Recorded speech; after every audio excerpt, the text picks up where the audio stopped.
দেশে প্রথমবারের মতো নারায়ণগঞ্জ জেলার পেশাদার গাড়ি চালক ও হেলপারদের বিশেষ প্রশিক্ষণ দেওয়া হয়েছে। প্রশিক্ষণ শেষে দেয়া হয়েছে ইউনিফর্ম ও পরিচয়পত্র।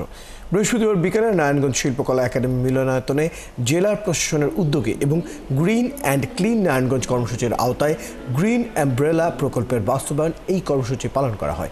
এ সময় 5টি কোম্পানির 216 জন চালক এবং 76 জন হেলপারের তথ্যভিত্তিক ডেটাবেস তৈরি করা হয়।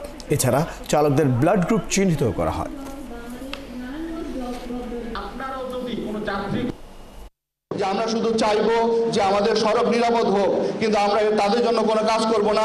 আমরা ভালো গাড়ি আনবো না, আমরা গাড়িগুলো ঠিকমতো মেরামত করব না, তাহলে কিন্তু আমরা শুধু চাবো কিন্তু সেটি নিরাপদ হবে না। রাস্তায় আমরা কোনো রক্ত দেখতে চাই না। আমরা রাস্তা থাকবে সুন্দর, রাস্তা থাকবে যেখানে যানজট থাকবে না, রাস্তায় কোনো দুর্ঘটনা ঘটবে না, রাস্তায় কোনো খানাখন্দ থাকবে না। আমরা সেই ধরনের রাস্তায় আমরা নিরাপদে বাড়ি বসতে চাই, এটি আমাদের আজকের প্রতিজ্ঞা।